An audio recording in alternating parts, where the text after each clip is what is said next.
আসসালামু আলাইকুম।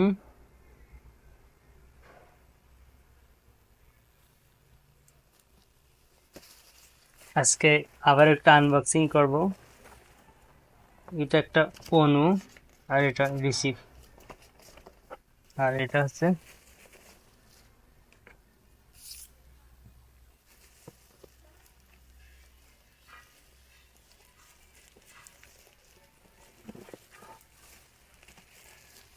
এটা একটা রাউটার। আমি রাউটার নিয়ে কথা বলবো না, তো অন্য কোনো বিষয়ে কথা বলবো, সেটা শেয়ার করি। 2015 সালে যখন প্রথম স্মার্ট কিনি, স্মার্টফোন কিনি, তো তখন তো ইন্টারনেট ইন্টারনেট তখন কিছুটা বুঝি আর কি। তো মোবাইলে গুগল করি বা ইউটিউবের সাথে তখন কিছুটা পরিচিত হই। তো ইউটিউব চালাই, তখন এমবি কেনাটা অনেক টাফ ব্যাপার ছিল। এমবির প্রচুর দাম ছিল ওই সময়। তো তখন নতুন নতুন ফেসবুক অ্যাকাউন্ট খুলেছি। ফেসবুক চালানোর জন্য 18 টাকায় 300 এমবি, 30 দিন ম্যাচ দিত। ওই এমবি দিয়ে ফেসবুক চালাইতাম। আর ইউটিউব চালানো তো এটা তো সাধ্যের মধ্যে প্রায় ছিলই না তখন, যেহেতু বাপের হোটেলে থাকতাম। এমবি কেনার মতো ওই রকম সামর্থ্য হইতো না, অনেকদিন পর পর এমবি কিনতাম। তো ওই সময় আবার বাটন ফোন দিয়ে গুগল থেকে MP3, MP4 ভিডিও ডাউনলোড করতাম।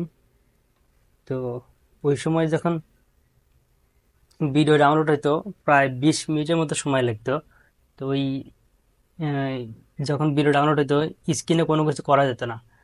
ওই 20 মিনিট মানে তাকায় তাকায় থাকতাম, আর অপেক্ষা করতাম যে কখন ভিডিওটা নামবে, তারপর ওই ফোন দিয়ে অন্য অন্য কাজ করতে পারবো।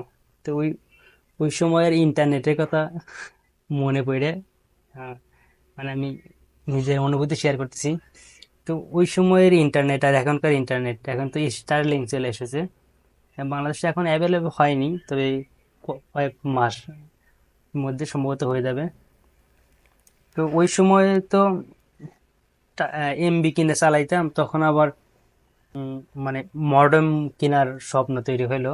তো মডেম দিয়ে চালাইতে গেলে তো কম্পিউটার লাগে, তো কম্পিউটার কেনা হলো। কম্পিউটার কেনার পর এখন মডেমটা আর কেনা হলো না, বা সামারতে হয় না। তো ওই সময় করতাম কি, মোবাইলের ডাটা কেবল দিয়ে পিসিতে লাগা, মোবাইলের ইন্টারনেট দিয়ে, মানে কম্পিউটারে ইন্টারনেট সংযোগ দিয়ে সেটা দিয়ে ব্রাউজিং করতাম, ইউটিউবিং করতাম। মানে মডেম আর কেনা হলো না। তো ওই সময় তো ওর এই রাউটার কেনার মানে মারাত্মক লেভেলের আগ্রহ বা স্বপ্ন ছিল। তো আমাদের গ্রামে তো তখন ওয়াইফাই আসে নাই, শহর অঞ্চলে ছিল, তো আমাদের গ্রামে ছিল না। তো ওই সময় স্বপ্ন থাকলেও কিনতে পারি নাই যে একটা ব্যক্তিগত রাউটার হবে, সেই রাউটারে ইন্টারনেট চালাবো।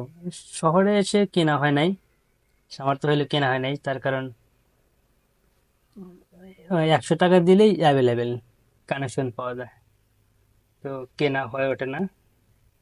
তো এখন ইচ্ছা পূরণের জন্য একটা রাউটার কিনলাম। তো এটা কেনা যুক্তিযুক্ত হইলো কিনা জানি না, তার কারণ বাংলাদেশে অলরেডি স্টারলিংক চলে আসতেছে। তো স্টারলিংক আস্তে আস্তে এটা কিনে মানে অযৌক্তিক হইলো কিনা জানি না। সেই স্টারলিংক আমাদের জনসাধারণ বা নিম্ন মধ্যবিত্ত বা মধ্যবিত্তদের সামর্থ্য হবে কিনা জানি না। তো সামর্থ্য যদি হয় তখন এটা অকেজ, তো তখন হয়তো স্টারলিংকের সাথে যুক্ত হব। তো এর সাথে এই রাউটারের সাথে একটা অ্যাডাপ্টার দিয়েছে, আর এটা সম্ভবত ইথারনেট কেবল, একটা ইথারনেট কেবল দিয়েছে। এটার দাম বলবো না, তাই এখন আমি শো অফ করার জন্য আসি নাই, কিছু অনুভূতি শেয়ার করার জন্য। একটা ইউজলেস ইউজার ম্যানু, যেটা কেউ পড়ে দেখে না, দেখা উচিত, অনেক নলেজ পাওয়া যায়। এটা দেখতে দেখতেই দুই তিনটা রিভিউ, মানে দুইটা ভিডিও দেখলে পারি হয়ে যাবে। এটা পড়ে শেষ করতে পারবো না, অনেক সময় লাগবে।